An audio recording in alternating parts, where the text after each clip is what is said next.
Hello and welcome to Agenda. I am Tejas Math and we are coming to you live from Mumbai University, which is at the center of a huge controversy. This after Professor Neeraj Hatekar was suspended. Suspended because he spoke against the Mumbai University, raising questions of alleged mismanagement and how the university was responsible for its decline in academic status. But once again, an often asked question has once again been raised. Has Mumbai University lost its past glory, and can political patronage and interference ever be removed from our educational institutes? Joining us right here we have Professor Neeraj Hatekar. We also have with us the Registrar of Mumbai University, Mr. R.A. Khan, and a host of students who will be asking their questions to both these gentlemen. But first, let's take a look as to what India has been speaking regarding this story, as to how academicians and intellectuals have spoken on this sad state of affairs. I think the systems are being run by unqualified, unacademically minded individuals who manage, who can put together their various political connections and occupy important positions, and they run all the university bodies like kitchen cabinets. His misconduct is of a larger, magnifying the image of the university at larger scale, saying that the university cheated. Suspended for misconduct and moral turpitude, Dr. Neeraj Hatekar, Mumbai University's econometrics professor, after he held a press conference accusing the university of mismanagement and a deterioration of its academic status.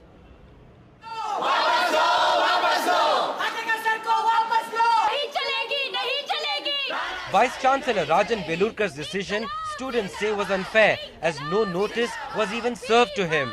Hatekar's students today refused to attend classes. We want that immediately Sir's suspension should be withdrawn. The university claims Hatekar violated rules, as not once in the past 3 years did he officially try and redress the issues. In the process of the suspension, giving notice is not required. But leading academicians and intellectuals have backed Hatekar and his credentials. Historian Ramchandra Guha tweeted, "Professor Hatekar is an outstanding scholar whose work I have long admired. Maharashtra was the crucible of progressive intellectual thinking in India. Mumbai, you should honor this history, not undermine it." And this is exactly the larger issue. Led by men with little vision, Mumbai University has often been accused of stifling intellectual freedom. Whether or not Professor Hatekar's suspension is legal, that is now before the Bombay High Court.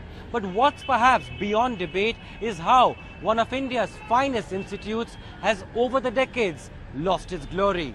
In Mumbai with camera person Rajendra Dayalkar, Tejas Mehta for NDTV. And let's straight away get to our first talking point. Has Mumbai University lost its past glory? Let me ask you that question first, Mr. Khan.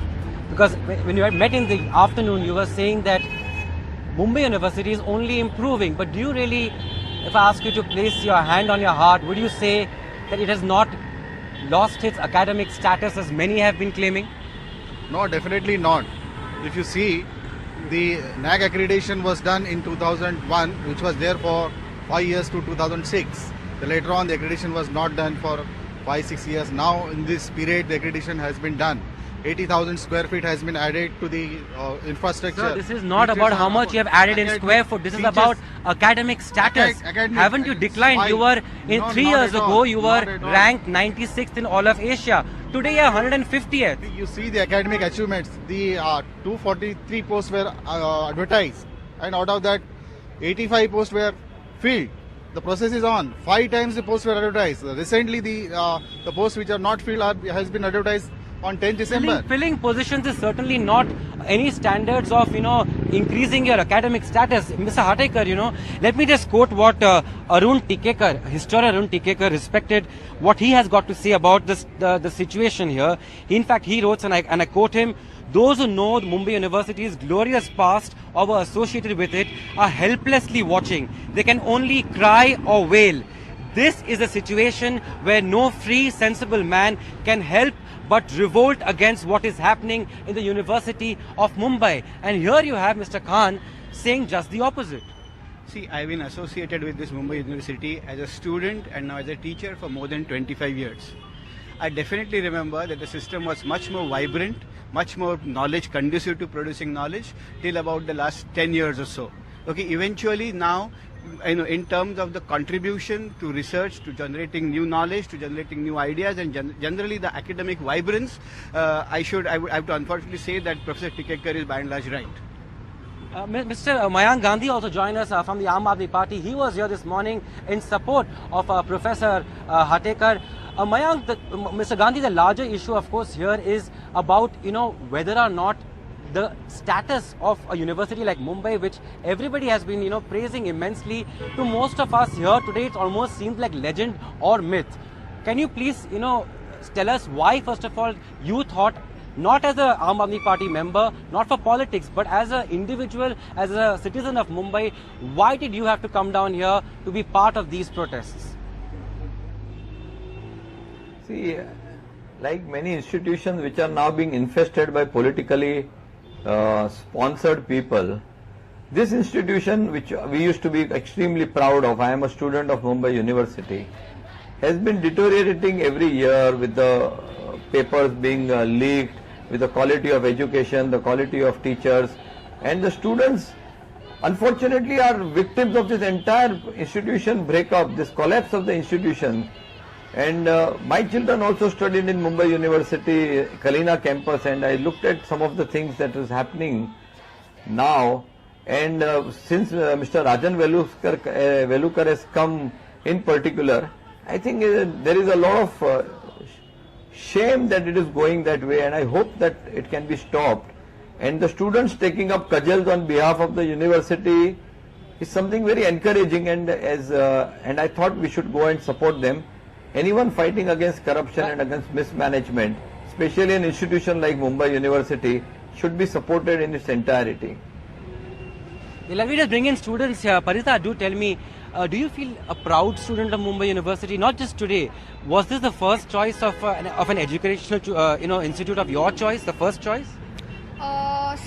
I wanted to come here is because I know that Mumbai University is very reputed. It has a very good name. It has really good teaching faculty, and definitely I wanted to come here to, I knew that the education quality is very good over here. But when I joined over here, we had very good professors, and in college also, when I was in college, the kind of syllabus we had was really not up to the mark, and when we came here, there was a 10 times jump. So basically the standard when I joined was really good, and at the BA level it was very low. Is that true? Because you were a student yourself, Professor Hatekar, and as you were pointing out, in 96, just 3 years ago, must have been much higher earlier, and now we are 158. Is it because in the last 3 years only, or you see a gradual decline? See, we have a problem with nearly all state universities.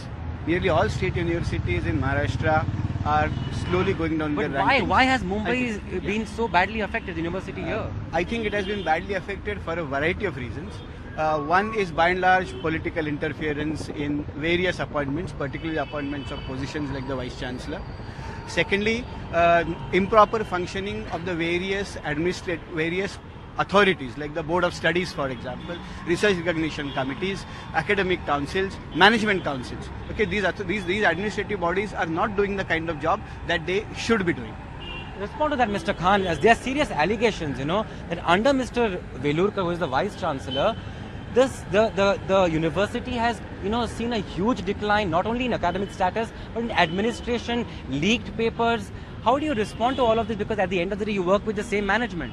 I don't agree with you. The decline is not there. There is an incline, and that the progress is going on. There may be decline earlier. Now what I can see, last 8-9 months I have joined here. Your students who are here, they themselves are saying this is not their first choice. You mentioned that the BOS and this RRC, these are not functioning proper. Who are maintaining this? The chairman of the Board of Studies are the academician. Chairman of the RRC are the academicians. Even on these boards, there is 2 experts. 1 experts are to be nominated by the Vice Chancellor. The Vice Chancellor, this current Vice Chancellor, has established a practice that these experts are to be nominated. Given the list is to be given by the. But look at 1 second. Look at Mr. Velurkar. Yeah. Let's go back to 2010 itself. Yeah. Rohinton Mysteries, such a long journey. Mr. Velurkar was the one who buckled under pressure when the Shiv Sena, when Aditya Thackeray put his foot down and said it should be withdrawn and not be part of Mumbai University's syllabus. Many raised the question, does Mr. Velurkar has he got any spine or not?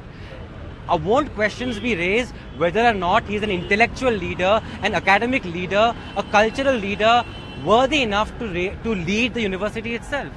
No, according to that book issue, I would like to say that I don't want to comment on that. I was not there at the part of administration at that time.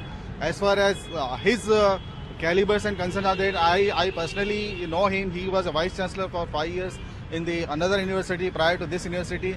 I don't think that there is any lack of academician in that. He is a good administrator, a good academician. Right. Okay, let's go to our second talking point, and that is this vendetta against Professor Neeraj Hatekar? Sir, of course I know you have a case against Mr. Velurkar. You have challenged his appointment itself, saying that many of the documents were not right.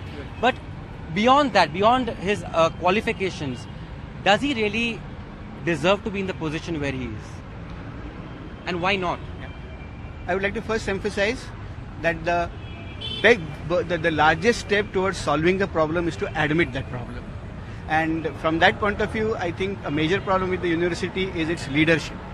I do not seriously think that Dr. Rajan Velurkar has the academic credentials to lead this university to being one of the top universities in the country or in the world.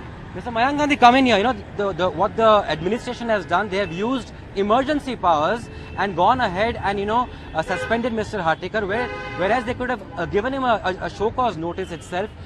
Does this, this pomp of power really show the political, patronage, the backing which they are getting at the end of the day?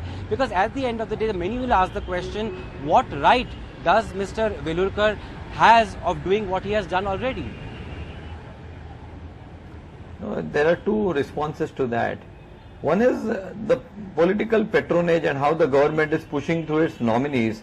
Actually, it seems as if the government is against the students. And the second point is not about Dr. Hatekar. It is about the issues that have been raised. Right.